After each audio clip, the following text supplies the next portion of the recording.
Please take your seats. The show is about to begin.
Seats, the show is about to begin.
Welcome aboard.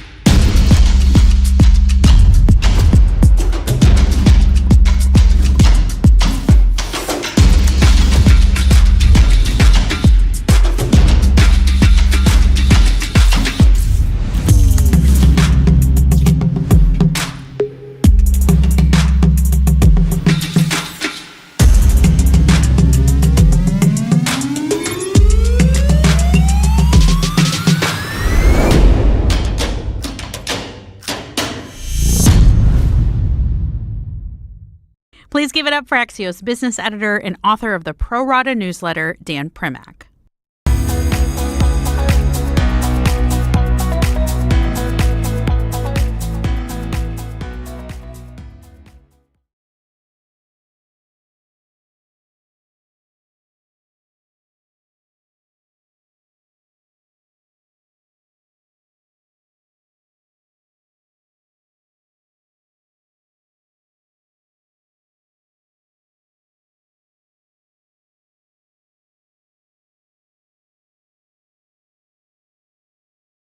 If you'd like to take a phone call or have a conversation with someone, we have a whole lounge downstairs where you can do that and not bother the people who are up here.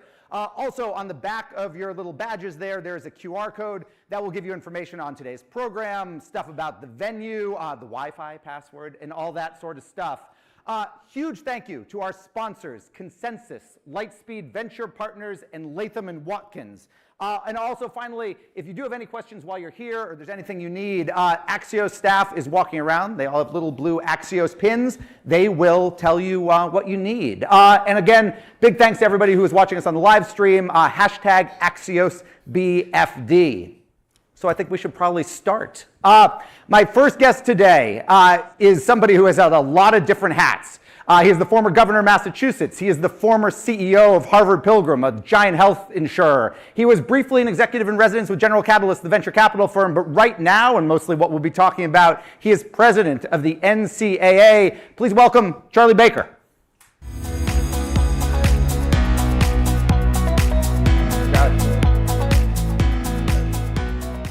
So, Charlie, there was a Boston Magazine profile of you very recently, and it talks about, it was kind of talking about a speech you gave at a school. You talked about how you'd wanted to be a sports writer when you were a teenager, and you made a comment, I finally got into sports 47 years later. But then there was a little bit of a kicker from Boston Magazine. It said you've, quote, taken on what might be the worst job in all of American athletics. Why did you take this job? A lot of people told me when I was first approached about this job that I was, in fact, one of the worst jobs in sports. However, I played basketball in college. My brother played baseball. Two of our kids played football, and my wife was a gymnast at Northwestern. And college sports has meant a lot, not just to our family, but to many of the families of the friends and people we know. And I've always thought that sports generally teaches lessons that you can apply everywhere. How to be a teammate, understand the grind. Process is about success is about process, and how to win gracefully and lose with dignity. And I think sports is one of the great national treasures we have, and college sports in particular. Look no further than the last Olympic Games, and you can see what sports means to this country and what college sports does. And in particular with women's sports, you know, somebody did a survey a few years ago, and 90% plus of the women who are in C-suites in the U.S. played sports in college. It's important. The NCAA, one of the first things you did was you visited representatives of all, I think, 97 conferences in the country.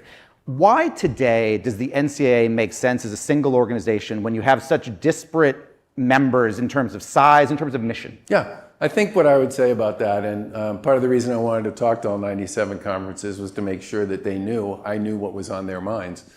And I said just about a year ago, shortly after I took the job, that we needed to rethink the way we were operating and organized, and to recognize the fact you have a lot of schools that spend 200 and 300 million on sports, and you have a lot of schools that spend 5 or 10. We are broken up into 3 divisions, 1, 2, and 3. But I don't think it's so much that there shouldn't be a national association. I think there's a lot of good reasons to have a national association, but I definitely think the national association needs to change. And we've been chasing that change agenda pretty much since I got there. When you say that, what is the main thing you thought when you came in needed change? I think the main thing was to figure out some way to create a rev share model for kids in schools in Division I. And the proposal that I made in December of last year. It was viewed as sort of heresy by a lot of people at the time. But it actually looks a lot like the settlement that we're currently in the process of working through the court system with some plaintiffs that have sued the NCAA. That settlement, you know, you've called you called NIL, which is name, image, likeness. You've called it, quote, dysfunctional. This settlement, which did just get tentatively approved by a judge a couple weeks ago or a week ago, do you think that makes it significantly more functional? The big difference it does is right now most of the NIL stuff that takes place is either what people think of as traditional NIL, which is, you know, influencer branding, you know, the kind of stuff that Olivia Dunn at LSU has been doing, or Caitlin Clark. But a lot of it is what people call synthetic NIL, which is the stuff that's done by collectives that are sort of... For those who don't know, what's a collective? A collective is an organization that's typically made up of sponsors and supporters of a school sports program they're not actually affiliated with the school, but they kind of sort of might be. And They're basically bribing the kids to go play at the colleges. and correct? they spend a lot of time just circling and chasing kids. And it's a very transactional activity. And their big mission is to get kids they think their school might want into the transfer portal. And as a result, they get a lot of kids into the transfer portal with a lot of stories that involve false promises, misrepresentations, and all sorts of other things. There's basically no rules governing these things. And a lot of those kids don't end up anywhere. Like a third of the kids that went into the transfer portal the last couple of years ended up nowhere. Because When you say nowhere, so literally weren't in a school the following year? correct.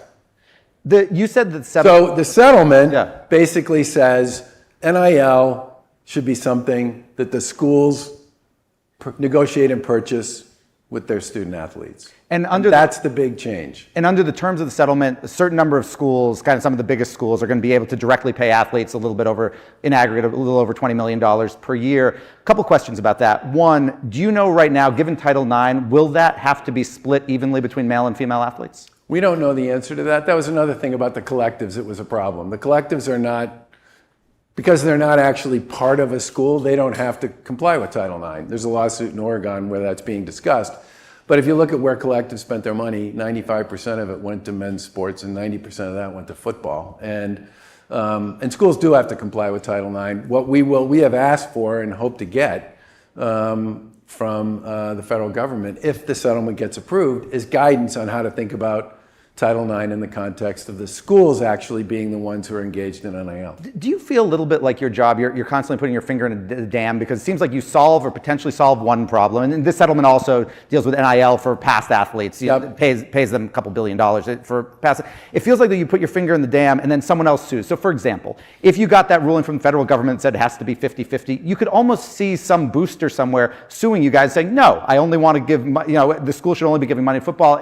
And traditionally, the NCAA loses almost all of its lawsuits about this stuff. Yeah, the NCAA was like, whatever the number was, wins and 0 losses until 1984, which was in the big suit about college football. What's your record since? Not so good. Like Patriots bad or just bad? Not going there, okay? What I would say is that the risk of being sued is always there, okay? And what I have tried to say to our folks is we need to be in the business of recognizing and understanding opportunities to improve the way the system works for student athletes. And if we focus on that, if we get sued at some point, we get sued. But at least we'll be on what I would call the right side of the reasonable man test. We put in a post-eligibility insurance program. One of the first things we did after I got the job. So starting this past August, if you're a student athlete and you play a sport and you get hurt playing that sport, you get 2 years of coverage after you leave school if you're still in treatment. We core guarantees around scholarships. Going forward, if you get a scholarship at a D1 school, whether you play or not, you get to keep it. And you can have that scholarship for 10 years if it takes that long for you to complete your degree.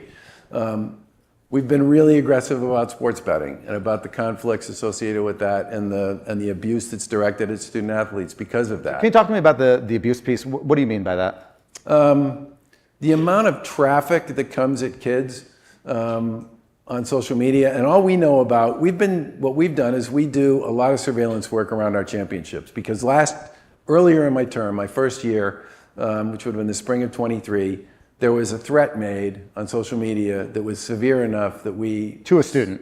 To a team. Oh, to a team. We sent it to the local law enforcement folks, and they said, yeah, this is pretty bad. And they knew where it came from, and they said, we're going to put police protection around these kids for the rest of the time they're in the tournament, which obviously did wonders for their performance. But the point was, at that point, we were like, okay, we need to get surveillance on all of these major championships. And so we hired a firm, and that firm, before an event takes place, talks to the teams, talks to the schools that are hosting, and says, we would like the ability to actually track all of the social media that's directed at you, the players, the coaches, and the students. And we're talking thousands and thousands and thousands of incredibly grim, vile, and disgusting things. that get directed at what we see, which is just the public handle. I have no idea what showed up in the direct messages. I'm sure it was worse. But a lot of it is driven by betting. Charlie, under the settlement, and I know it's tentative, but athletes, college athletes, are allowed to begin applying for payments. I think it was last Friday. This is for the back damages. For the back damages. Right. Did they start applying? Yes. Have you started? Give us any sense on what the first day looked like? It's too early, but I mean, it's a $2.8 billion settlement paid out over 10 years. My guess is it'll be a lot of kids.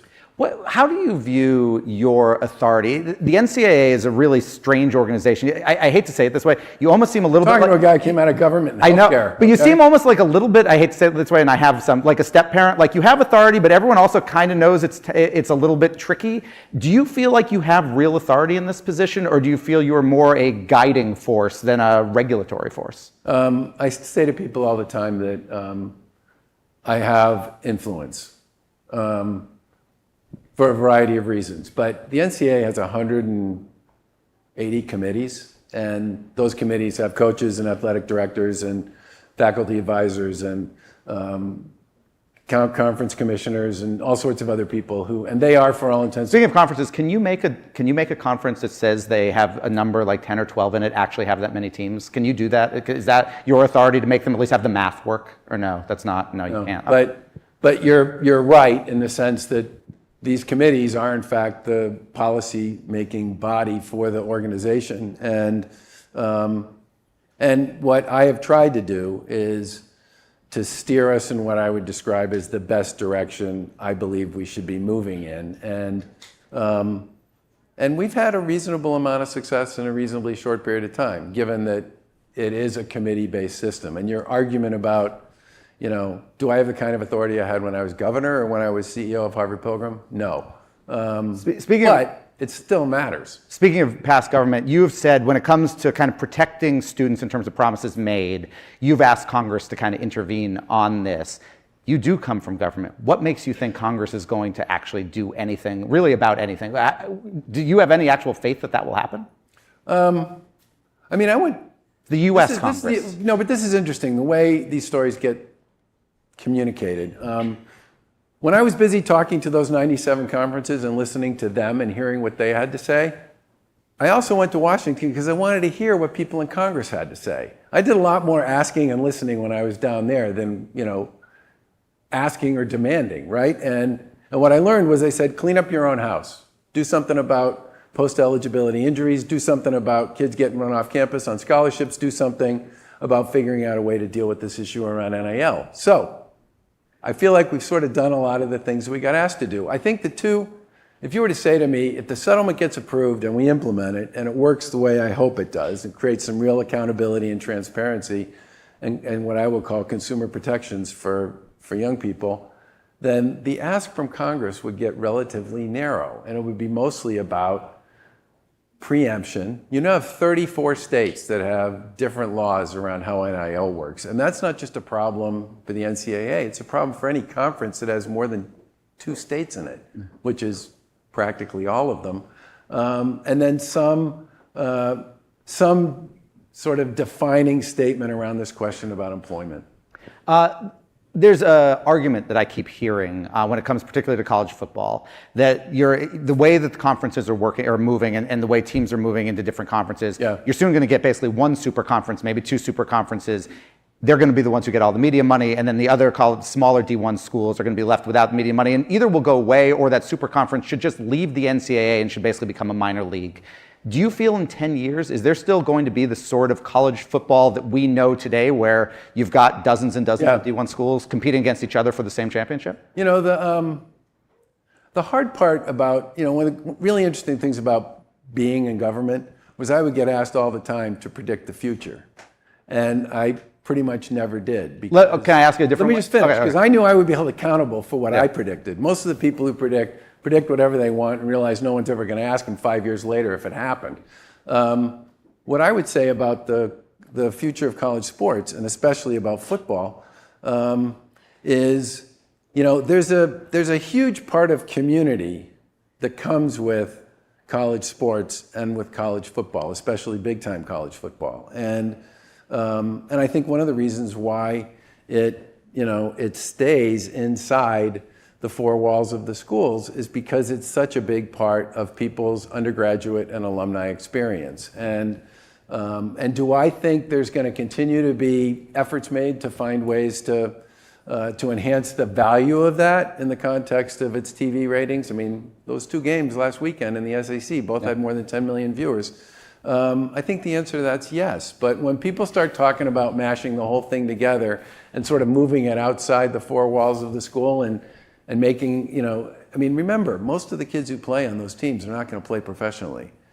They still need to figure out what they're going to do with the rest of their life. And so walking completely away from the academic piece and from the sort of school piece, I would say I would not bet on that. I would certainly bet that it will continue to morph and change over time because people like it.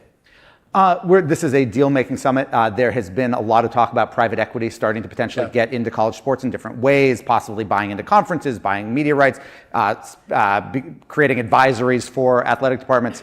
Does private equity, from your perspective, have a role to play in college sports? I think the answer is yes, but the big question in my mind would be you'd have to figure out, when I think about private equity, and as you noted, I worked at General Catalyst for a while, it's usually kind of a 3 to 5 year window that most people think about. Colleges make decisions in a much broader time frame than that. They're usually thinking, sometimes 10 to 20 years. Yep. And I think the question would be, you'd have to figure out on your table of risk and resources how to make a private equity piece fit into a model that's not used to being designed to deliver returns in 3 years or 5 years. Are you confident that schools are going to do that sober analysis as opposed to see dollar signs today and jump at it? I think, one of the things I think the settlement will do, because of the 22% of the ticket revenue, media rights revenue, and sponsorship revenue, will be considered part of what the schools are spending on their student athletes NIL. I think schools are going to need to bring people into their athletic departments who are pretty good at figuring this sort of thing out. And a lot of them have said to me they've already started to do that, and they think they're going to have to get a lot more sophisticated about how they think about what they can do on the revenue side and the way they manage. Does NCAA have a role in that, in overseeing it or regulating it?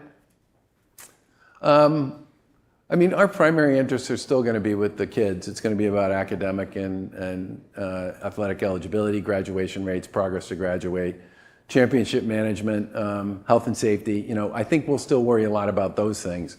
But I think the schools and the conferences will probably do more of that kind of thing. NIL has obviously made a job like yours and the entire organization more complicated. Overall, are you glad it exists? Yeah. No, I got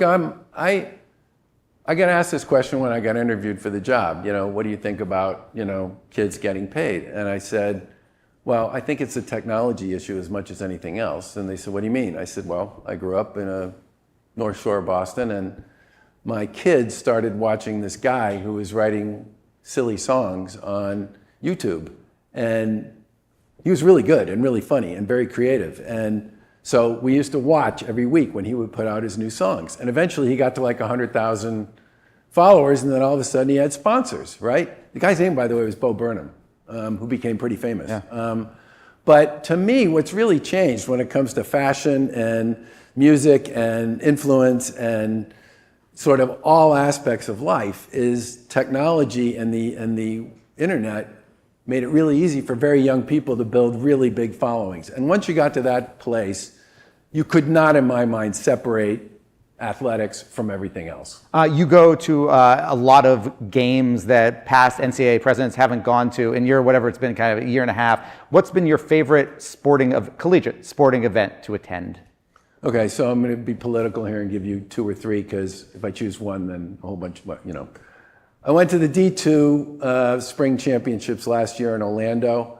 The tennis championships, men and women's. Quality of the tennis was amazing, but the other thing that was really interesting is 58 countries were represented there. My wife and I went to the D3 football championship in Salem, Virginia. Final score 37-36. It was an absolute barn burner. And our 2 boys both played D3 football, so for us that was Does it bother you, as head of the NCAA, that when schools change conferences and change to non-geographic conferences, right? These conferences all used to be very defined kind of in their regions, that it's one thing for the football players or the basketball players who are treated pretty well to have to get on a plane all the time, but that the tennis players, the gymnasts, et cetera, have to do the same? I think the travel issue is, I would put that into sort of what I would call the TBD category. We have a lot of work to do to make sure we figure that out. And you're right, it's much easier for a football team that plays 5 away games and they're either on Friday night or Saturday night to do this. It's much harder for a basketball team, a hockey team, a field hockey team, a softball team to do this in the context of the number of games they play. And some of the stuff schools and conferences have been talking about to manage some of those travel things, I think will play out over the next couple of years. I can't get out of here. We have 30 seconds left without one political question, given your background. You have said that over the last 2 presidential elections, you left the presidential field blank. Are you going to leave it blank again in 2 weeks from today? You know, I got asked this question when I gave a talk to a business group about a week ago, and I said, you know, I'm the NCAA president. I don't talk about that stuff now. I talk about sports, and I'm happy to talk about that. I'm not asking for an endorsement. I'm simply saying you're going to put a name down. That name might be Mickey Mouse, but are you going to put a name in that box? We'll see. We'll see. Charlie Baker. I don't have to answer that question. You don't have to. You should. Charlie Baker. Okay, Dan. Should ask you what you're going to do. I'll put a name. Quickly, just so everybody knows, Axios has a name, image, and likeness documentary series on Amazon Prime called The Money Game. Please check it out. And it involves some of the people we were just talking about. It does.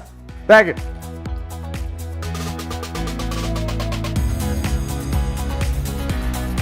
Introducing Axios senior media reporter Sarah Fisher.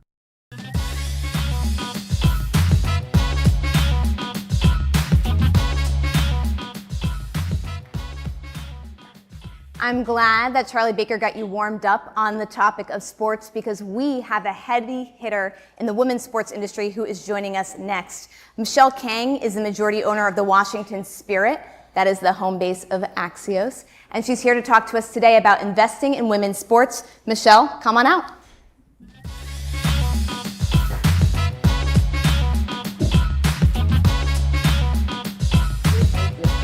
All right. Oh, wow. Big stage, right? Michelle, you made your name in business doing something that has nothing to do with sports, healthcare, technology. Why is this a passion point that you're now investing in? I have no idea. This happened, I mean, my life has been very well planned, very well thought through and so forth, but never ever in my entire professional or personal career that I was going to get into sports, let alone women's sports. But the opportunity presented itself, and I absolutely saw the possibility. I'm an entrepreneur at heart, and I saw the opportunity, the gap between where it was a couple of years ago and where I thought it could go was absolutely huge.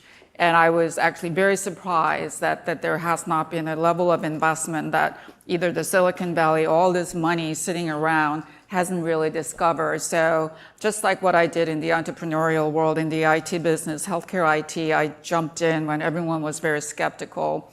And I just jumped in with head first, I guess. Yeah, you came in at a very good time. 2024 was a breakout year for women's sports, including in soccer. The National Women's Soccer League signed a landmark, I think, 4-year deal worth $240 million with a bunch of media companies. U.S. women's soccer has never seen that kind of media distribution rights. Correct. But I wanted to ask you about the structure of them because they are distributed across so many different platforms, CBS and Amazon and Scripps and ESPN. There could be an argument that that's actually hard for the women's sports fan to find their programming on all of these different channels. Do you think we're risking their attention for the sake of revenue? Yeah, I mean, I think you can say there are pros and cons. It's definitely challenging to keep track, but at the same time also it's not a bad thing because people just don't watch only one channel or one streaming platform. So being able to have some sort of a games on multiple channels, I think it's not a bad thing. But it is also a reflection of where we are as an industry.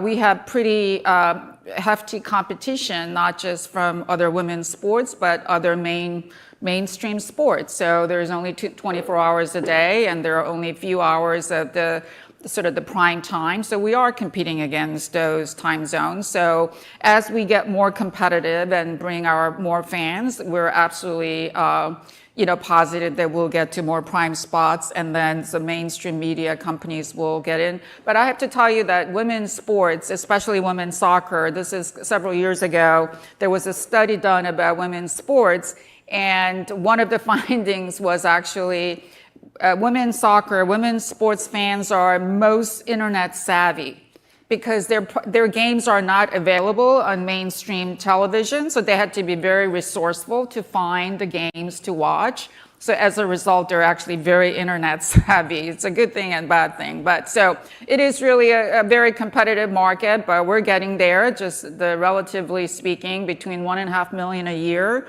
only a year ago, and now we're talking about 60 million a year. So that's a huge progress, but we have ways to go.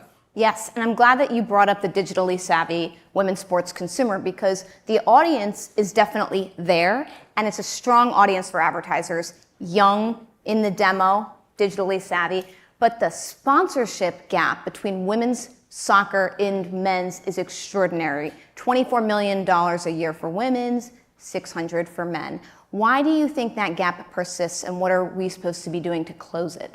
Yeah, I mean, I think that is one of the things that I saw, and I decided that the gap between where it was and where it could go is huge. Sponsorship is one of them, media is another, and also all those things need the increased attendance and viewership and so forth. So that means that we as owners and the leagues have to invest in our product. So we're not just competing against men's product. If we just say to you, we're women, you need to support women, you may come to one game and ask for a free ticket, it's not even paying, but we want you to come 13 weekends and 20 weekends in a row. So there has to be a compelling reason why you want to come, because you have only 7 evenings a week, and you want to go see Taylor Swift concert, you want to go have dinner with your friends, you want to go see a movie. So what's the compelling reason that you should come? And I think we have to find that value proposition and bring more fans. So I think the corporate sponsorship still, corporations are still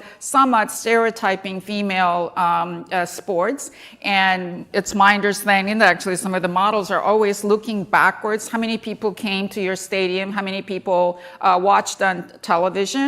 For just like a Silicon Valley startup companies, when you start, you can't look back. It's the future and how many people we're going to get. If you look at the numbers right now, even NWSL, the viewership actually doubled just year over year. The attendance, the game day attendance went up by 50% year over year. Washington Spirit alone, when I took over 2.5 years ago, it was like somewhere around 4,000 or 5,000. We're now 15,000. We tripled. So we're actually proving to our corporate sponsors that this is an incredible market, and actually there are proportionally more female fans for women's sports. And who makes household decisions? It's primarily women, right? So we are the prime target. We need to do a better job to explain what our value propositions are, and I think they will come, and they are coming. At Axios, we have a partnership with a company called Deep Blue, where we do a series called TN50 about the business of women's sports. And one of the consistent themes that we saw over the course of this year is that the kinds of brands that show up for women's sports are very dedicated. Yes. But there are certain categories who are leaning in, financial services being a great example, and there are other categories that are really not. I would love to get your thoughts on which types of advertisers you think need to be stepping up more, and which ones have shown a lot of support from a category perspective. Yeah, I mean, I think there are still a lot of corporations who feel that women's sports need to be supported. It's one of their corporate objectives and so forth. But I think they are waking up to the fact that the consumers, the fans of women's sports, are the decision makers, because the biggest sort of the segment, if you will, it's a sort of a family with young children, and there is actually, as I said, higher percentage of female fans. So they're beginning to discover this. So I don't know whether there's necessarily one particular segment, but I think that there are a lot of actually consumer product companies that rely on sort of women's decision making power, I think it's financial or the consumer product, beauty products. I don't understand why all this, even luxury products, they all go for the biggest tennis stars and all that. I don't know why they're not coming to women's games. So I think there's a lot more to be done, and I think it is happening. You acquired the London City Lionesses last year, so you now have ownership of a women's team in Europe. What have you learned from how women's sports are managed there versus here, and what can they learn from us? Yeah, I mean, I think at the end of the day, the women's soccer has been kind of under-resourced and deprived of the attention and resources. It's changing. Clearly, I think that U.S. has led the way because we have more than half of our NWSL women's teams are independent, not affiliated with men's team.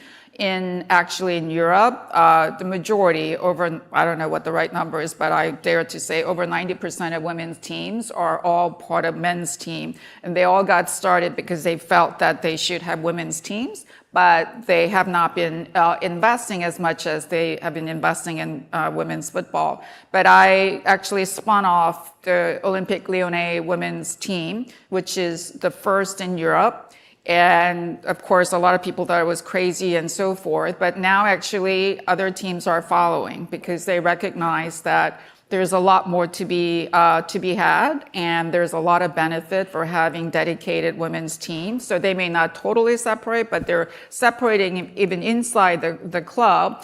I think Chelsea is a great example, and they're doing that. So I think that that's going to be a trend, and I think U.S. clearly has set that trend. Now, there are some other structural things that I think Europe has done better than us, which is a lot of the youth academy development, a lot more systematic approach than pay-to-play in America.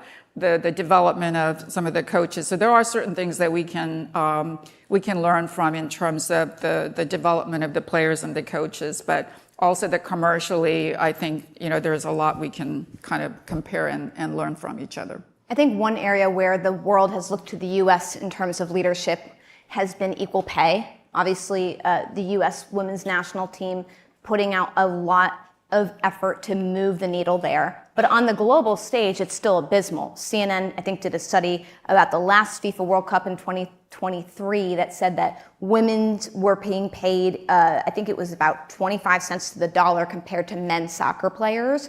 Why do you think that gap is so big?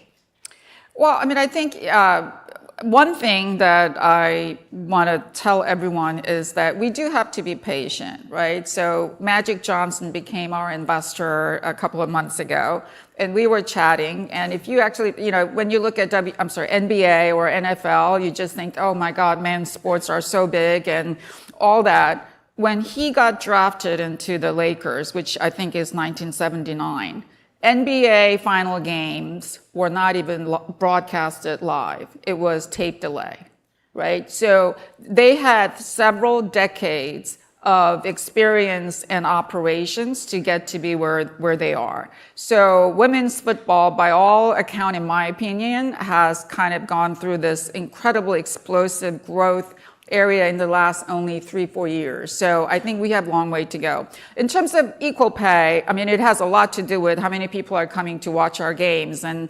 the corporate sponsorship, media dollars, I mean, all need to be there. But I tell my players that, quite frankly, especially in the US, women players should get paid more because our female players win gold medals and win World Cup. Men don't even qualify the World Cup. So to me, they should get paid more as opposed to equal pay. But I think there's a lot more work to be done in terms of making our product compelling so that more fans are coming and more corporations show up and more media dollars flow, and hopefully that will solve. And that's how I want to kind of solve that issue and use my business skills to develop fandom and corporate sponsorship and media dollars so that we can actually pay our players for what they deserve.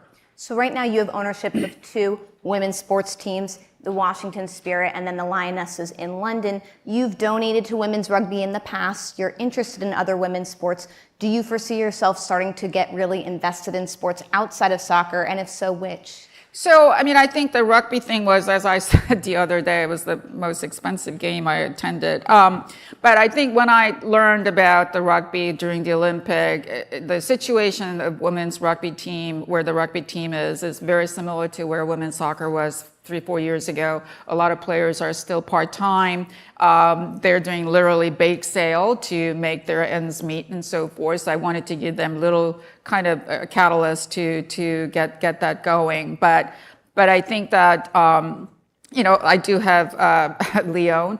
But to me, I don't think that, I'm not going to say no, never, but I don't think that I want to go into another sport yet because there's so much work to be done on the football side. But I think more important thing actually than buying another team is that I think that to move the women's sports to the next level, it's not just about buying the team and investing in training center and getting into the big stadium. The ecosystem has to come along with it. So, for example, we're talking about expansions. Right now, we have absolute shortage of coaching staff, performance staff, physios, you name it, right? And then even the players' development. So we can't just go expand. We need the coaching staff, the physio, performance staff, staffing development before we can even start expanding. There are also other things that are necessary, like media coverage, right? So things like Just Women's Sports that are coming out to cover only women's sports. So I want to invest in those kind of adjacency to move the entire sports along as opposed to just a team, because we need everything. We need investment in those ecosystem kind of areas. So one other example is the boots, right? The cleats, depending on which country you live in. It is one of the contributing factor for ACL injuries and injuries because I guess the official term is shrink it and pink it, right? Instead of using female feet as the mold, we use still many companies use basically men's shoes and make it smaller, narrower, and pink it. So I invested in a company that actually manufactures cleats and boots for women using female feet as mold. So all those things need to come. Things need to come along, not just a team. So that's where I will be focusing on, not necessarily just buying more teams or getting into different sports categories, but rather that ecosystem, and that's going to help bring the sports kind of advance. That's spoken like a true entrepreneur, and I love what you said up the top, that you did not go into this investment necessarily because you were, a women sports fanatic, but because you thought it was a good investment, which I think is an important theme. Your attendance since you've taken over the Washington Spirit has moved from roughly 5,000 a game to 15,000. Viewership has doubled. When we talk about what matters the most, it's making investments in this whole ecosystem, staffing, performance coaches, all of those things.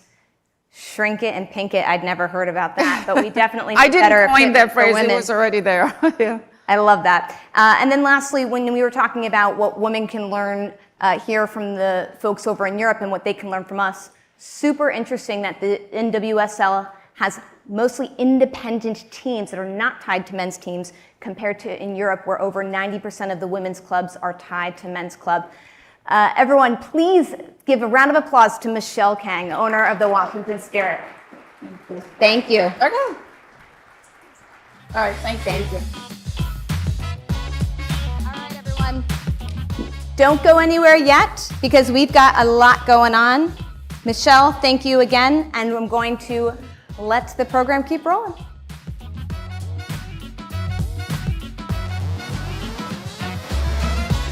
Up next, our View from the Top moderator, Axios publisher Nicholas Johnston.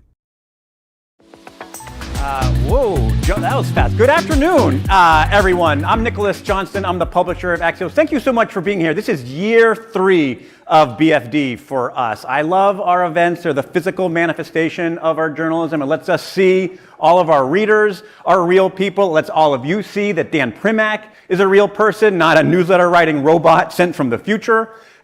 So thank you all so much for being here to help make this possible. And also, we're hugely grateful to our partners at Axios who make everything we do, all the investments in journalism, possible. And so a huge thanks to Lightspeed Venture Partners for being one of our partners today to make VFD happen. And I'm very excited, therefore, to welcome to the stage for a view from the top conversation, Guru Chahal, a partner at Lightspeed. Guru, welcome to the Axios stage. How are you? Doing well. Thanks for having me. So let's start kind of big picture. Give us a little bit of an overview of Lightspeed and your role, and what do you do? First of all, thanks for having us. It's a pleasure to be here and speak to this audience. A little bit about Lightspeed. We are a 25-year-old firm. We operate in the private markets. We invest in technology companies. We have about $30 billion in assets under management. Over the last 25 years, we've been very fortunate to back some great institutions and generational companies in the public markets.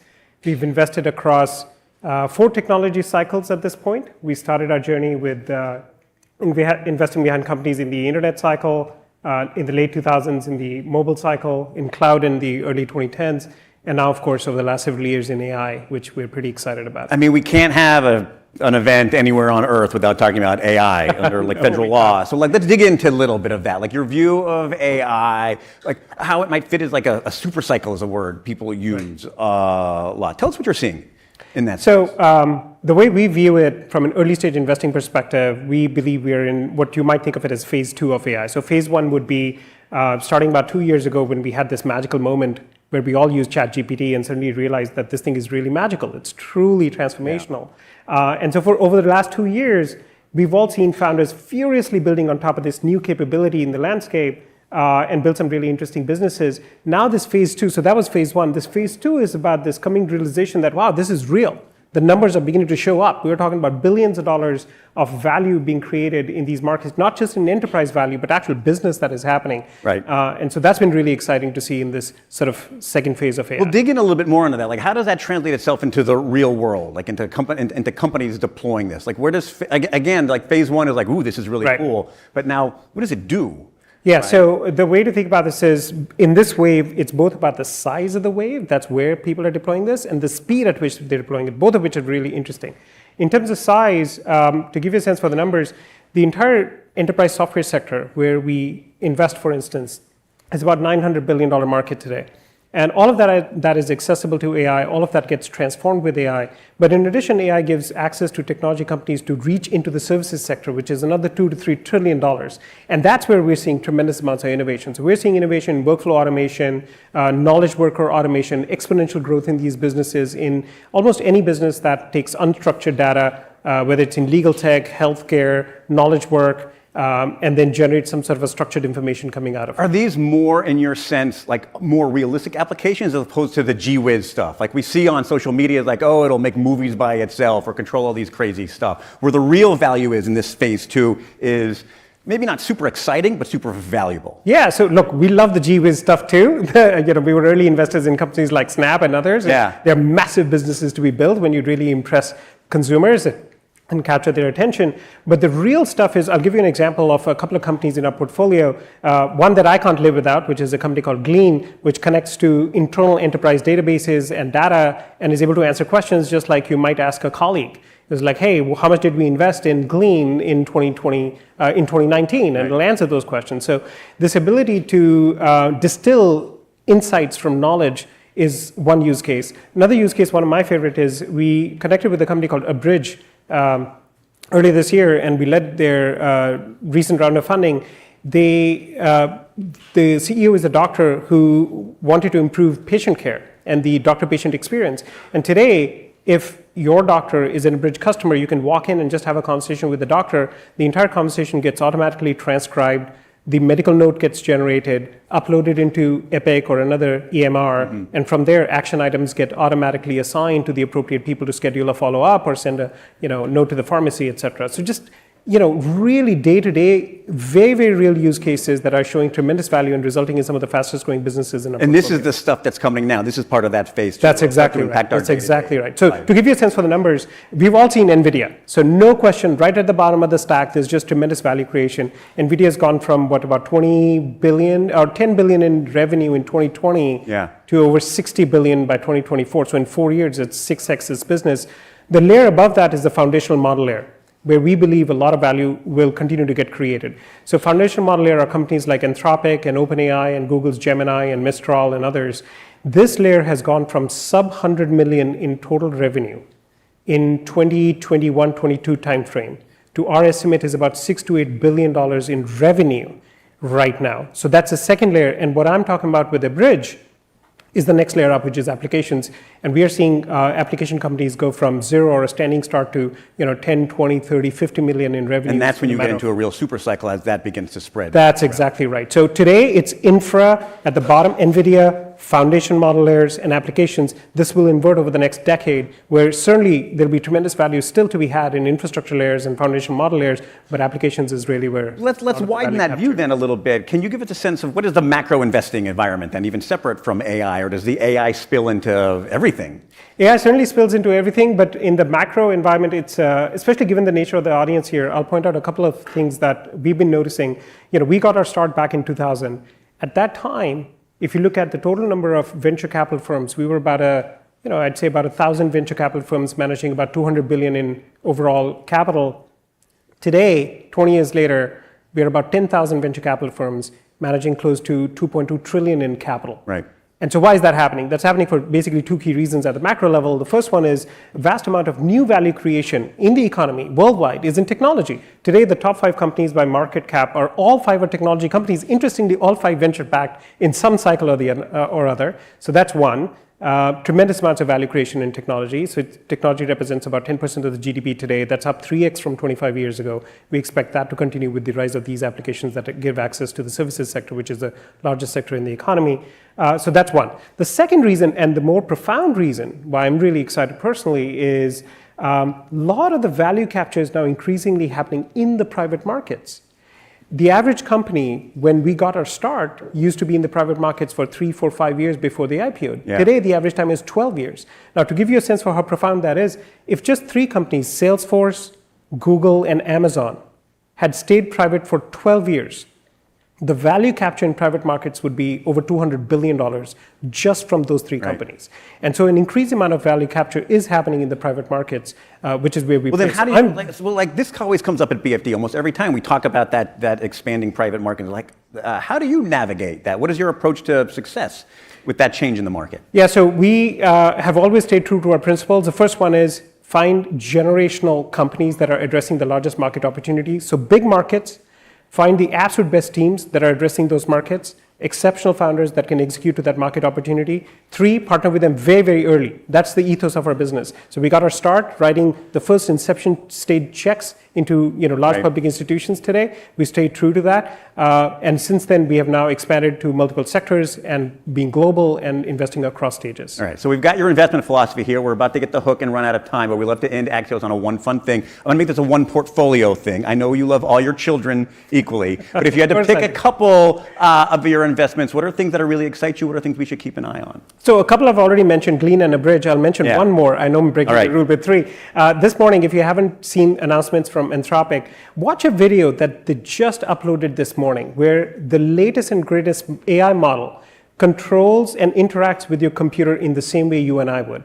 And you give it a simple prompt saying, hey, I just got this questionnaire. Please go to these 2 or 3 data sources, look up this data and fill this questionnaire and submit it. And the thing does it automated. It goes and does. It looks up the information in a spreadsheet, in some internal database, takes out the appropriate information, fills out the form, hits submit, and it's done. That's this is a real thing. This is a real thing. They just announced it this morning. All right, We've been very excited go to my about laptop and check that out. That was super fascinating. Guru, thanks you so much for being here. Huge thanks to Lightspeed for being a partner with us today. Stick around. The conversation continues. Great.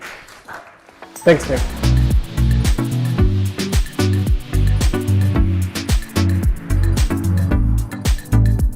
Here he is again, Axios business editor Dan Primack.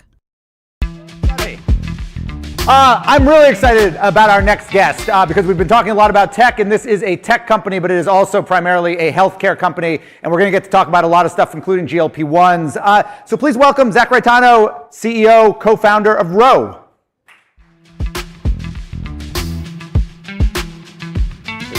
Hey, Zach. How are you? Good. Oh, there's a pillow here under me. Here we go. So, Zach, Row gets founded originally to kind of reduce friction in healthcare, and primarily, at least at the beginning, it was kind of an ED drug telemedicine company. Who was this? Mashable wrote that your app, it sounded like something out of the TV show Silicon Valley, a Viagra app. Yeah. So when you started pitching this originally to VCs, what was their reaction? Should I move this? Well, I can tell this part with a smile on my face because everyone in it is alive and doing well. And I'm sure my therapist would have a lot to say about what I'm about to say, but we started Row very much inspired by my dad to recreate my dad with software, recreate the experience that I grew up with. So I have a congenital heart condition. Every person in my family has had some life-threatening illness. My sister, my mom, my dad's had 4 heart attacks and a stroke, and he's a physician. And he, saved every single one of our lives growing up. And when your dad's your doctor, they care about your health, but it's in service of you living a happy and fulfilled life. And so when we went in and we pitched, we said, yes, we're starting with ED, but it's the start of a relationship. It's this concept more broadly of goal-oriented healthcare, where we're going to start with what patients want, and we're going to work backwards, and we're going to deliver that in the most effective and convenient way. We definitely got a few laughs when people said, are you starting Harry's for Viagra? But for us, that was just, again, that's the starting point, and we've continued to add more and more products. And you rebranded pretty quickly. You were originally called Roman. You rebranded relatively soon to Row. Did you always know you were going to want to do both men's and women's health, or was that a pivot early on? We knew we wanted to do both. How we would go about doing it, I think when we expanded beyond men's health, it was very fortuitous. We just dropped the man in Roman.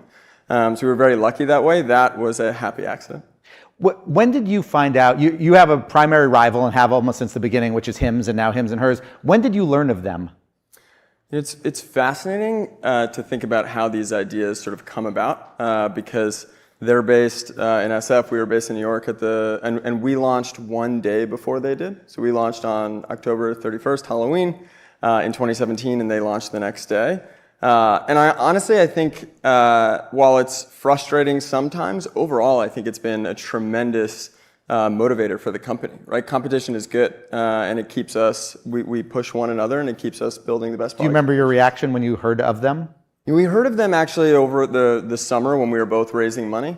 And companies try to do this where they go and try to get a little bit from everyone to block out their competitors, and we were both just trying to do that to one another. So it ended up happening. It's interesting. Ozempic gets approved actually the same year, basically the same year you guys are founded, although albeit only for type 2 diabetes.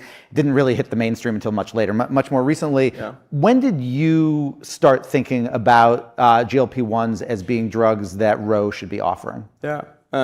So we often talk about at Row that you need data to move the brain, you need a story to move the heart, and you need both to move a human. And that was very much the case for us getting into obesity. So we've actually Row celebrates its 7-year anniversary in a few days. And we've actually been helping patients with obesity for 4+ years. So we started with a product called Plenity, which is an FDA-approved device for weight loss. But we started and helped hundreds of thousands of patients start their weight loss journey. And we started with weight loss because it was actually one of the most common associated comorbidities that patients have when they came in with ED. So we've always been running after our customers. So we started with weight loss, we started with Plenity, and when Wegovy was approved, patients kept asking us about it. So I saw that happen, patients asking us about it, we're seeing it, we're always reading and looking at the pharmaceutical pipeline of new products and services that are coming out based on our existing categories. And then candidly, I saw the impact that it had on my dad's life. So that was sort of the story part. My dad's a physician, he lost 40 pounds on Ozempic. It radically changed his life, not only the weight loss, but his diabetes got under control. He's able to play with his grandkids and my nieces far more frequently and with far more energy. So it just radically changed his life. Did you realize early on that this was going to become not just a category or a medication category that you guys were going to expand into, but this was going to become a dominant thing you guys were going to be moving into? Candidly, I think this is one of those things where we made an uncomfortably large bet uncomfortably early from the What does that mean outside's when you say we perspective. made a large bet? What does We that mean? devoted a significant percentage of the organization to it far earlier than I think people would have wanted or expected. So this was late 21, early 22. And the reason we did so is because we thought that GLP-1 satisfied a set of criteria that's never before seen in healthcare. The majority of the US population is eligible for it, right? So 75% of the US population has overweight or has obesity. So majority of the US population is eligible for it. It's extremely effective. It's quite scalable. Providers want patients to have it, and patients desperately want it. Those 5 things have never happened in any drug category before.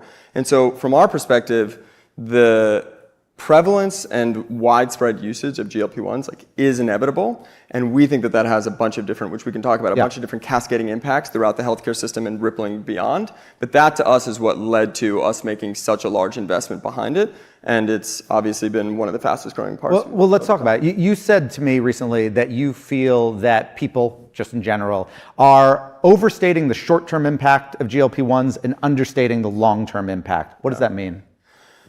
You're seeing in earnings calls, people mention it, and they're wondering whether people are purchasing fewer things at Walmart in mass because so many people are on GLP-1s. And the math right now just doesn't back that out. So there's probably about 5 to 6 million people on GLP-1s from a branded perspective for type 2 diabetes. Then there's probably another 1 to 2 million people, and you can see this, the number of units that are in supply. Probably another 1 to 2 million people on branded for obesity, whether that's cash and insurance. So when people say everyone who's taking it doesn't need it, functionally that's just mathematically not true. And then you have probably another 1 to 2 million people on compounded products. So you really have around 10 million people on these products and 5 million for type 2 diabetes. So you're not going to see it yet fully show up in a lot of the things where people think it could have the ripple effects, right? In the cases in the healthcare system of diabetes or procedures or devices or pulling a reduction in overall chronic disease, you're not going to see those things yet. But there's inklings of where if you sort of fast forward that movie, I think that there's probably about 40 million people in the US on statins, about 200 million worldwide on statins, and we think that they're going to be an order of magnitude greater in terms of adoption. You play out bottoms up when people are on GLP-1s, and we refer to it as a jetpack for positive behavior change. You see quite radical changes in behavior. So people reduce their calorie intake by about 20-30%, but then what they eat radically shifts. So they eat more poultry, more fish, more vegetables, more fruit. They consume less alcohol, less cookies, less soda. It also changes their behavior. They exercise twice as much. They buy more athleisure. They buy more lingerie. Maybe they date a little bit more. So you imagine that ripple effect through society. Can I ask, you've got some money. You've taken some money off the table, Ro. Are you doing any personal investing based on those trends? I know a bunch of people who are shorting certain things, who are investing in other things that they think long term are going to be kind of GLP-1 driven. No, I'm honestly I think the team probably makes fun of me, but I live in a very much a 15-block radius. I walk to work every day, spend 24/7 on Row, and then my wife and my 10-pound Australian Shepherd. So do you feel? Do you think we'll get to a point and pick a time frame, 5 years, 10 years, where just like right now, if you've got a headache, it's not only socially acceptable, people take an aspirin. If you have seasonal allergies, you take an antihistamine. That's just kind of what we all do. Somebody's X pounds overweight, they drop a GLP-1, they take GLP-1s for a little bit. Is it going to become that just common and second nature? I think so, definitely. I think you'll see people take it early and earlier, right? Rather than waiting for the negative thing to have already happened. We've been hoping for, people talk a lot about preventative health, but hopefully I do think that you'll see a tremendous amount of people not only take it once they have overweight or have obesity, but you are starting to see sort of weight agnostic health benefits. So you saw this in the clinical trials where they saw a reduction in heart attacks. You actually saw that reduction occur prior to patients seeing weight loss. So there's clearly weight agnostic effects. People think it could be the anti-inflammatory effects, but really positive impacts on a patient's overall health. So I think you're just going to see people take it earlier and earlier in their health journey. Do you have any concern, given how much of the company you're betting on it? And I know GLP-1s have been around for a couple decades now, but for very specific indications historically, not for broad population, like we were just discussing. Given how much you've bet on the company, do you have any concerns that there are going to be some, when we get to kind of broader categories of patients, that we're going to get some side effects data, which is going to hurt you guys financially? Yeah. So a few things. I think that it would be sort of a misnomer to refer to these things as obesity drugs at this point, right? So they started for diabetes, and they've been helping patients with diabetes for about 2 decades, right? And they've been helping patients with obesity for about 10 years. And in 2008, the FDA actually raised the bar of new treatments that need to be approved for type 2 diabetes. You actually have to go through more advanced, there's a higher bar of cardiovascular outcome trials that need to be. So you have these drugs that are now treating diabetes, heart disease, obesity, and soon to be sleep apnea, chronic kidney disease, and a few other things. So the early data, I think we need to, in terms of the unknown side effects, hold a few things to be true. One is they've been treating patients for 2 decades. The randomized controlled trials had a higher bar that they needed to exceed. And then third is the early data on the breadth of the label and attacking the chronic conditions where we know the negative health outcomes if we don't do anything are quite impressive. But I think it would be really intellectually dishonest for us to say we're going to put, as a society, we'll put tens of millions, if not hundreds of millions of people on this new drug, and the only things we're going to learn are exclusively positive. That's hard to imagine. I think that wouldn't be intellectually honest, but thus far, the data that we have for the vast majority of people, not all, but that the benefits far outweigh the risks when looking forward. What's the argument for why a patient is going to buy GLP-1s through Ro as opposed to buying them through their local get prescribed from their physician and get it prescribed? I think like with something like ED, I would assume a large part of that was embarrassment. Somebody didn't want to have that conversation face to face with the physician. Anyone who's ever been to a doctor knows the very first thing you do is go on a scale. The doctor knows immediately if you're overweight. Doctor certainly knows if you have diabetes. Yeah. Why is someone buying the stuff through you? I kind of love this question because it's the same reason why people decide any product or service: cost, quality, and convenience, right? So it's far more convenient and they often get higher quality care. And then on the cost side, many people, while they might be covered for medication, it's very difficult to get that coverage.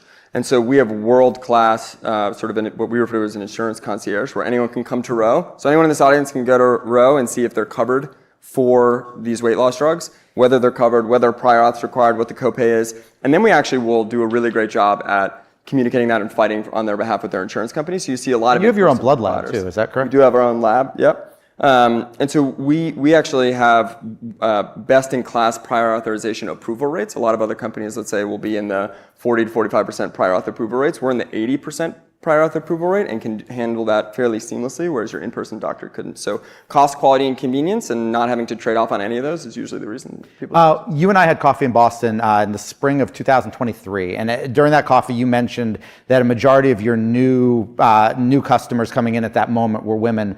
At this point, can you give me a sense, what's the gender breakdown of Ro customers? And granted, some of those women weren't for GLP-1, some were for fertility and other things. Right now, though, what's the gender breakdown of the company? Our big 4 categories are metabolic health, sexual health, dermatology, and fertility. And that mix is fairly comparable from male-female in terms of 50-50. It varies within each product segment.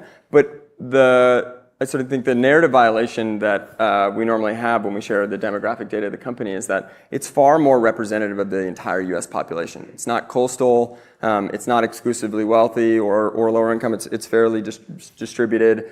If you were to stack rank the US population by state, it pretty closely mirrors it. So, and the last thing is about 70% of our members are over 40, so people think it might be a young millennial brand, and that's just not the case. Your rival Hims and Hers recently said they were going to buy a compounding pharmacy. Are you going to do the same? We have one of you said we have our own lab. I think one of the things that has differentiated us from day one is the way that we work backwards from that concept of goal-oriented healthcare is, in our mind, we have to deliver the easiest and most effective experience from our patient's perspective. The way we have done that is vertical integration. So we built our EMR from scratch. We have our own CLIA certified and CAP accredited lab. We also own and operate 6 pharmacies distributed throughout the country. Several of those do compounding in-house, and it's that vertical integration that lets us deliver higher quality care. Do you have any concerns? And tell me I'm wrong about this. I think your pharmacy, the compounders rather, are 503As and not 503Bs. And for those who don't know, which is probably almost everybody, 503Bs have slightly more stringent accreditation rules. You have the slightly less stringent. Why? So you're right, there are 2 types of pharmacies. There's 503As and 503Bs. They serve each a different purpose. We partner with 503B pharmacies, and we have consistent— what does it mean when you say you partner with them? What do you mean? Well, I'm asking you what it means. What does partner with them mean? If you have your own that are 503As, when does a drug that I get? 503Bs are largely what are considered outsourcing facilities, so they can make anticipatory medication when they compound it, right? And what that means is they don't need to have a prescription prior to making medication, so they can make a batch of medication. From an inventory perspective, they follow, to your point, they follow CGMP manufacturing processes, and then they can ship it out to 503As or directly to a patient. We partner with 503Bs to ship it to our 503As before we ship it to a patient. In addition to that, our 503As follow CGMP practices. So we actually have we have raised the bar, and our team has a background in CGMP pharmaceutical manufacturing, and so we have consistent quality and safety protocols across our A's and B's, because whether it's coming from an A or a B, it's still going to one of our patients. Ro has raised over $1 billion. I'm going to ask a question maybe on behalf of our next guest, who's the CEO of the NASDAQ. You've raised over $1 billion, but it's been a couple of years since you've raised. You were valued at 6.5 estimated last time. Why is Ro not a public company, or why have you not at least filed for an IPO? I might give an unsatisfying answer, but the truth is that right now we are exclusively focused on delivering the highest quality product for our patients. And but your CFO is focused on the financials, and I'm sure you've got somebody who's focused on making sure nobody jumps into the building who's not supposed to. You can do two things at once. Yep. You're asking for this super radical, transparent answer. Oh, let me rephrase it. Yeah. Do you ever want to go public? I think that if you zoom out and say, from a first principles perspective, why do companies go public? They do so if the primary reasons have been historically to raise capital or to create liquidity for employees and investors. And I think that can either be done as a public company, that it now can increasingly be done as a private company. There are also additional pros to being a public company. There's liquid stock to be able to do inorganic growth. So there are pros and cons to each approach, but I think that they are the benefits that exist in the private market, I think, are growing. And so I think we will just continue to put our hands. Just a yes, no. Do you someday envision Ro as a public company? We never say never. That is not yes or no. But so two final quick questions since we have a minute left. Who do you view as a bigger long-term competitor to you? Is it Hims or is it Amazon? Neither. Now, what is it? Status quo? It might be cheesy, but I think that we have this philosophy at Rose where we are customer obsessed and competitor aware, and companies rarely, if ever, put each other out of business. The companies that go out of business are the ones that... Amazon puts a lot of companies out of business. I don't think that's true. Who have they put out of business? They put diapers out of business. Well, they bought them. First, they were going to put them out of business, and then they bought them. There's like 3 companies over the last 30 years that they put out of business. The majority of companies put themselves out of business by not delivering amazing products and services for their customers year after year after year after year. Very rarely do any companies put themselves out of business. Or put each other out of business. Final question. Presidential election is 2 weeks from today. And obviously healthcare is a big issue in this election. What, if anything, does the outcome of this election mean to your company and your users? I think that they both have, the one thing I would say that seems to be spread across the aisle is drug pricing, and drug pricing in the US, and particularly GLP-1. So I think that we right now are paying 10 times the amount for GLP-1s that other patients or other individuals across other well-developed countries are paying. I think that's just untenable and unfair. And I think that it'll be interesting to see, depending on who gets elected, how hard they push. Do you think from what you know, do you feel one candidate will push harder on that than the other? I think that's actually the one thing that we can all agree on is we pay too much for branded drug prices, and that there's price distortion from PBMs. Everyone dislikes PBMs. We can at least... I think there's a lot of division right now in all of these different things, and I think it's actually a lot easier to say, what can we agree on that improves the lives of people who are living in this country? And I think that drug pricing and healthcare reform is one of the things where there's actually a lot of uniformity, and I think we can make progress there, where I think we do spend a lot of time. It's kind of surprising to me that people care what health tech CEOs have to say about the presidential election in the first place.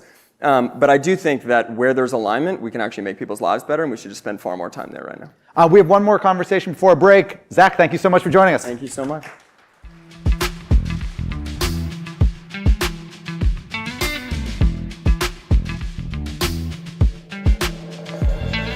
Please give a warm welcome to the stage Axios senior business reporter, Hope King.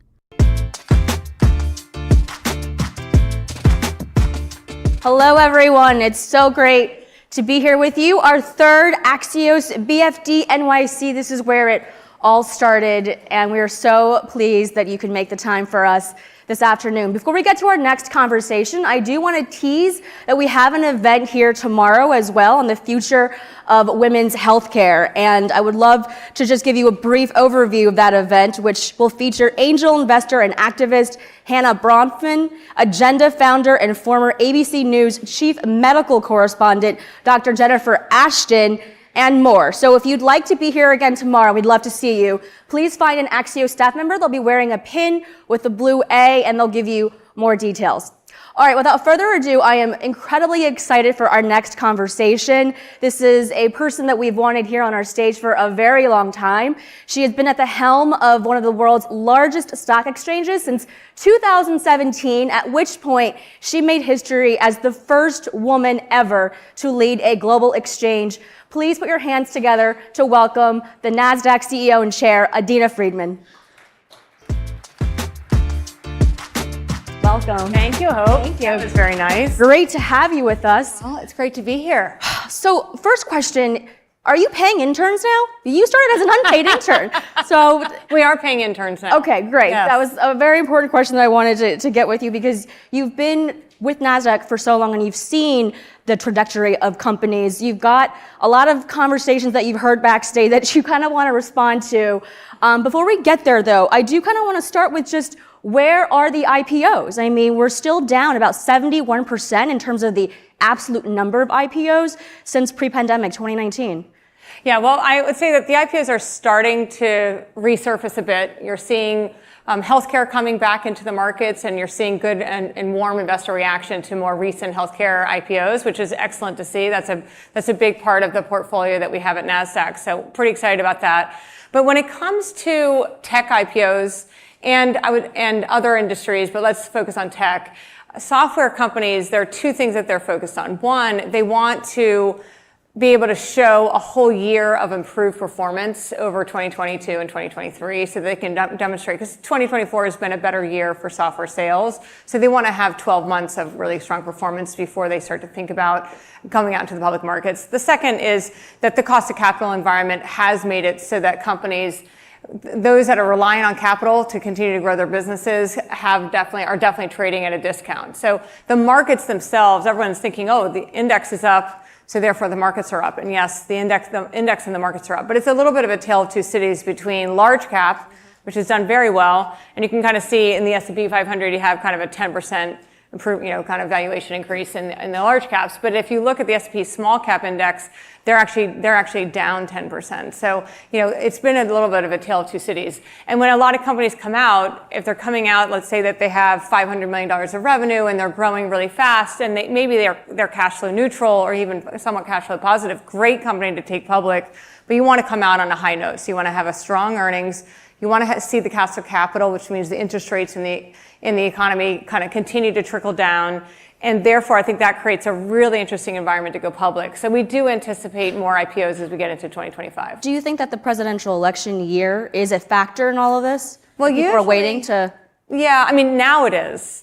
I wouldn't say the whole year is, but the fourth quarter tends to get a little quiet in an election year, and that's a normal reaction where you don't want to be going out into the road, on the road, and you want to talk about your company, but you're talking about an environment that frankly you can't control. So you want to wait for that to happen, and therefore then you'll know when you go on the road what environment you're operating in. And investors are more ready to take risk in an environment where they have a known environment as well. And you mentioned the market concentration, right, and that big caps, and especially the Mag 7 stocks, and the effect that has on the overall market. Do you think that there is a market concentration risk right now that investors are missing out on opportunities elsewhere? I personally think that there's a real reason why those top companies are doing, are performing as well in the markets, because they're performing well in their earnings. So one of the things I've been looking at is over the last 5 years, so since pre-pandemic, kind of mid-2019, what have the markets done? And then what have the companies in different sizes done? So like large cap, mid cap, small cap, because it really helps you understand what's really happening. Because there are not a lot of companies that have come out that are truly large cap. So those would be, $30 billion plus billion dollar companies. If you look at the large cap companies, and you'll see kind of the companies in the NASDAQ 100, for instance, we're up like The NASDAQ 100 is up like 150% since pre-pandemic. But the earnings of the companies that are on the NASDAQ 100 are up 110%. So meaning the earnings profile of those companies is spectacular.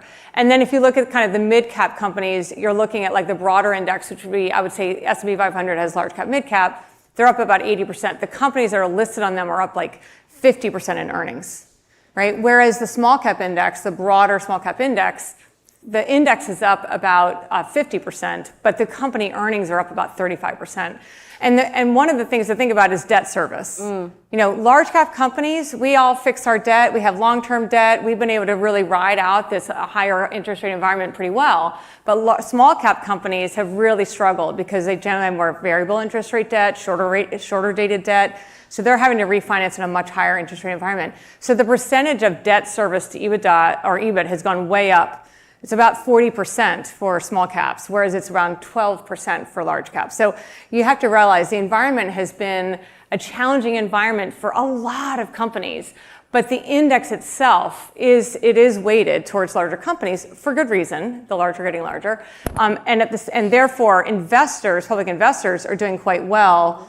But we have to recognize that companies are still waiting for a better cost of capital environment. Well, we've been hearing all day, too, that private investors are doing quite well, and they're quite happy to have their companies stay private for longer. What do you think the economic and sort of consumer impacts are when companies stay private for longer? I mean, the IPO used to be like the exit, right? You have the party, you have the bell ringings, you have all the ceremonies, and it seems like that is not what companies are ultimately driving toward, at least in the shorter term as they have. Yeah, I mean, in the current environment. So we've always said that there's a symbiotic relationship between the private markets and the public markets. There are times in a company's life where it makes sense to be private. As they're growing and expanding, they may not have a predictable path to the future. So therefore, it's hard for them to kind of put themselves, or hard for investors to underwrite the future of that business because there's a lot of unpredictability to it. That's a company that's best left with private investors who are there to really help shepherd that company and help it grow. And then there are other times in a company's life where they want to transform, and that's an opportunity for them to go into the private markets as well through private equity. But then the public markets are there because it's such an important part of the economic development of the country. I mean, if you think about it, number one, I heard before from the gentleman from Lightspeed that a lot of value creation has occurred in the public markets, and we'll talk about that in a minute. But that value creation accrues to the benefit of hundreds of millions of people here in this country, right? If you have, essentially, we looked at it, and about more than 50% of the population in the United States is invested in equities, either directly or through mutual funds.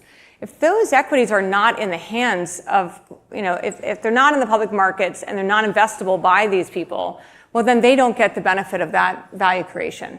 And that's an important part of helping the entire economy grow, helping the consumers grow their wealth, manage their lives, and have financial success. And so I do think it's important to recognize what the public markets are there for and why it's so important for companies to embrace being public at the right times in their lives. But there are times when it skews one way or the other. And often you have a huge swing in the cost of capital, interest rates. So that's made it very difficult for public investors to predict the future of a company, which makes them more risk off. And then you also have companies where there's a lot of money continuing to flow into the private markets, which means that they can continue to capture that value creation in the private markets. But that keeps that value creation in the hands of fewer people. And I think that's one thing that we have to kind of consider. As the interest rate environment abates and we get a more normalized and balanced cost of capital, I think you're going to see that the public markets become more attractive. And I also want to say the last thing we always focus on is regulation. Like, let's make it so that going public is not such a huge feat that it makes it so it becomes an unattractive way for a company to live its life. We're a public company. I really like being a public company, but it is a different existence than being a private company. So how do we help companies make a smoother transition? That's what NASDAQ's for. How does the government make it so that it's not so onerous to be a public company? That's a policy. These are policy changes that we're hoping to work with the government on. So what are you doing to help companies go public? I mean, the cost is really high for somebody, an entity that hasn't had to make the kind of public disclosures to have the right staff, but at your level, what are you doing to try to help that process? Within NASDAQ, we focus on a few areas. We focus for companies themselves, we focus on helping them develop relationships, a healthy relationship with investors. So we have a whole suite of investor relations services. They're the biggest in the world. We have thousands of companies who we work with around the world on that. And then we also help them manage those disclosures. There are a lot of new disclosures that have come out around ESG. And so how do we help them gather up all that information and map it out to all the taxonomies and rating agencies and investor groups that really want to understand the ESG profile of a company. And then the third thing is around governance. There's a lot that a company has to do to really professionalize its governance as they go public, get more independent board members, manage their board meetings in a more professional way. And we have a whole suite of technology solutions and services that help them modernize and professionalize their boards. Not only do you have the pressures of now, the allure of staying private for longer, the Texas Stock Exchange is set to launch in 2026. What are you doing to prepare to compete for listings that may be attracted to the offerings there? Well, first of all, we operate in an incredibly competitive environment today, right? So people think of, we have two obviously very large and scaled listing exchanges, but there have been other exchanges that have tried to crack into the listings business. And it's a difficult thing to crack into. You know, we provide a whole plethora of capabilities to our clients. You know, great for, as you've said, a great first day, and we have an enormous amount of capital investment in what we've created in New York to make for a great day. But we also take that on the road and do remote opens and do great activations around the world. We do a lot to help our companies market their companies and rebrand as public companies, both to an investor audience and to support their consumers and their businesses. We also provide, as I mentioned, a whole suite of capabilities, and those are all offered as part of our package for the first few years that they're public. So we've done a ton to invest in creating an amazing experience for companies as they move themselves into public markets. It's hard to compete with, honestly, but we take every competitor seriously. And then on the trading side, because if you're going to launch an exchange, you have to be both trading and listings. On the trading side, we compete with a whole slew of other exchanges. So it is a dogfight for every order that comes into our market. People think that when you list, where you list is where you trade, but that's not the case at all. So there are about 13 venues that trade, exchange venues that trade U.S. equities, and then about 30 dark pools that trade U.S. equities. So it's a highly competitive business. We know how to compete well, and we're ready for any competitor that comes along. Okay, well, I do have to bring this up because Governor Abbott of Texas said that the New York area is losing its grip on capital markets. How do you react to that? I think New York, everyone knows, New York is a wonderful place. I mean, the whole country is a great place for capital creation. I don't think, obviously New York is the center of the markets in the United States, but the whole country is a country of capital creation. We have this innovation ecosystem that is unmatched in the world. We get companies, or people from countries all over the world asking how we can recreate what's special about the U.S. So I don't like to look at it from one city to another. I like to look at what we've created here in the United States and how special it is. How do we continue to make sure that we continue to support the kind of innovation that we have here in the United States? It's such a critical component of what makes us special. Let's move away from public listings as an exit and just deal making overall in M&A. You're now coming up to the 1-year anniversary of the Adenza deal, which was made during a pretty rough year last year. Are the pressures right now of going public and getting deals done the same, and how are they different?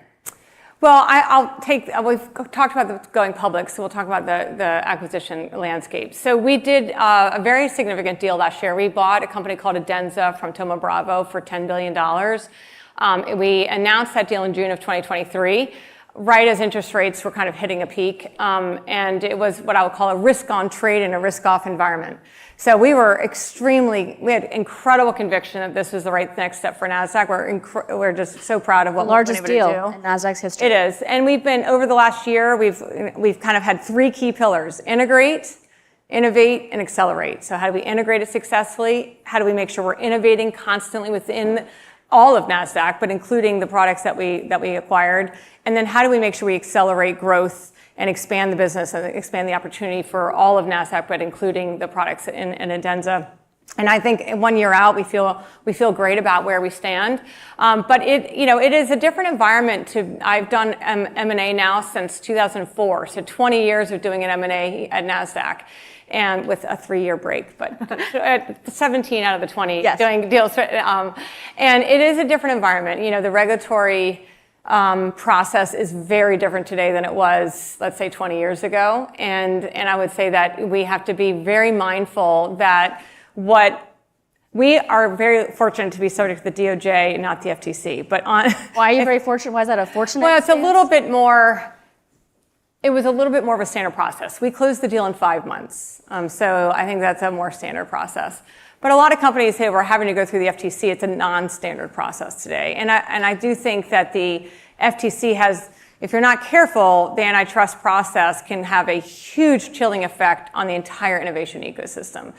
People think about it as being, oh, let's make sure the large don't get larger. But what it's really doing is hurting valuations at the very beginning of a company's life.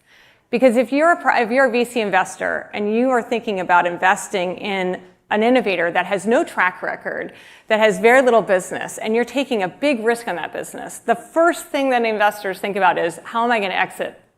I did work at Carlyle for 3 years, so when I sat in on the investment committees, it was all about the exit. So I think that if you only have one path to exit, which is the public markets, and you don't have a viable path for acquisition, you're not going to underwrite the risk with the same level of capital. And I think that is something that's missed here on the atypical approach that we're seeing within the FTC could have a ripple down effect on actually being willing to underwrite risk at the very beginning of these innovators' lives. Because you have to give them the opportunity to find different ways and paths forward as they grow and expand their business, get acquired, go public. Those two options, those two doors, you want to make sure are still open. And I do have concerns about, as much as I'd like them all to go public, I think it is very important to have the options early in a company's life. So what you're suggesting is that if an investor sees that there will be regulatory hurdles down the line, they will be less inclined to take those risks earlier on, therefore then removing some of the opportunities for younger companies to start. I would say that it makes it harder for younger companies to get financed if the investors are not there to ready to commit capital because they think they only have one exit opportunity. I think it's not obviously happening right away, but as I've been listening to a lot of private investors and their concerns about the exits of their portfolio, they're very concerned that they both don't have the door open on acquisition and they don't have a great door open right now on going public. And so it makes it so that they're kind of stuck and therefore the companies stay on their portfolio for longer, which then lengthens out, kind of the return cycle and other things. So I do think that it ultimately will have a trickle-down effect if we continue to have a very atypical antitrust environment. You've made trips to Washington. What's been your message? Very clearly that this is not a good long-term plan for the health and the benefit of the U.S. economy. I go to Washington to focus on two things. One is to make sure our innovation ecosystem stays the best in the world.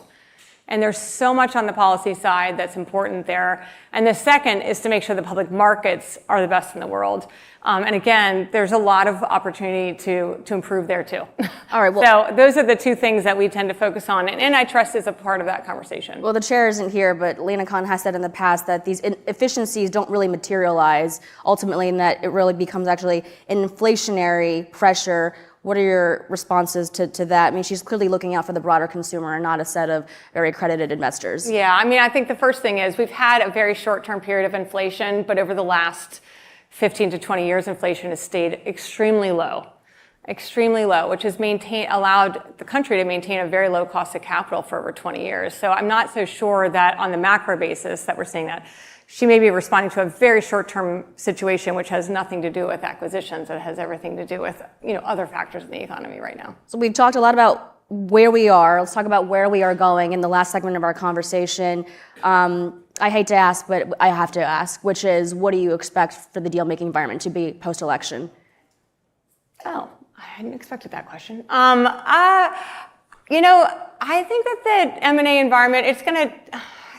I can only say this. I don't know because we don't know who's going to be, what the administration is going to look like. I wouldn't give you two scenarios, but I would say that we've seen a lot of change in the way that M&A is considered in the last, let's say, 10 to 20 years. So I think that every administration has its own take on that. I do think that big tech continues to be a focus area for both candidates. So I think that unfortunately will continue to be an area that will remain in focus. But beyond that, I think it's going to be I don't think it's necessarily going to be the top of mind thing for either candidate. But I can't predict that. Just the sentiment, I guess, overall in the rooms that you're in. Not a lot of focus on that particular question, so I don't have a crisp answer to that. From where you sit, how would you grade the economy? I actually think the economy has been remarkably resilient, and I think that the consumer has been remarkably resilient. I think that despite the fact that all these disruptions, whether it's supply chain, geopolitical, COVID, other things, the corporate environment has been really, really strong. So we do have a little bit of a tale of two cities, and as I mentioned, large cap, small cap. I think we have a tale of two cities in the population as well. There are people who've been really resilient and people are really starting to struggle. And I think we have to recognize that the cost of capital is quite constrictive right now, but it has been resilient. The cost of capital, which means the interest rate, the difference between the interest rate and the inflation rate is quite high. So we have to start to bring that down, to bring that in line. And I think if we can do that gracefully over the next few quarters, we could actually have a continued run of a pretty strong economy going forward. So that soft landing does feel like it could in fact occur. I mean, the dichotomy in sentiment and reality of earnings and what the markets have been doing, right? Just new records even last week. If there is such a dichotomy, then what is the best way to really judge the accuracy of this question of how healthy is the U.S. economy? Yeah, I think that, well, first of all, there's an enormous amount of data out there. And when I think about it, I think about, obviously, you think about the ability for consumers to continue it, what their spending power is, what their confidence is. Very important to look at consumer confidence. You also want to make sure that you're looking at employment, because if unemployment ticks up considerably in a short period of time, that can have a big effect on consumer confidence. Consumer confidence is definitely a huge underpinning of our economy. And then I think you also look at things like manufacturing and other kind of production-oriented stats that help you understand the core economy much better. But those things are all running in the right direction right now. They're kind of showing that that soft landing is a real possibility. It's not, you can't say it's over until you kind of feel like you're in a normalized interest rate environment for a period of time, and you can kind of see how the economy's fared. But so far, I feel like we're continuing to chug along, even with a lot of disruption around us. All right, one fun question to end things, and you can actually have a choice between answering one of these two. You have a second-degree black belt in Taekwondo. In order to achieve this, you have to break boards with 2 kick techniques and use different legs, if I'm not mistaken, because I just looked it up. So is that right? Okay. Whose face do you picture when you were practicing? Or what has it taught you about deal making?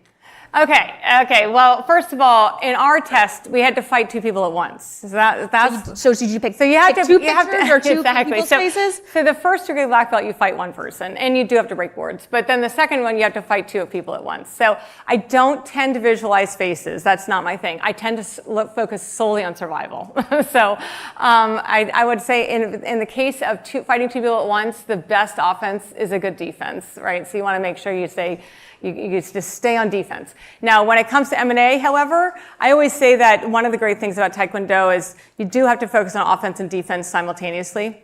Being a CEO, you always have to focus on offense and defense simultaneously. But with M&A, that's kind of among the biggest risks you're going to take as a company and as a CEO. So you have to be ready to take that offensive step. You have to look defensively to know what the tail risk is of making that step. But when you go in, have conviction, be ready, and go all in. And that's the way I look at how If this were a different show, we would end this with a kick. But Adina, thank you so much for being with us. We're taking a quick break. Stay with us. Thanks so much. Thanks, Adina. Thank you.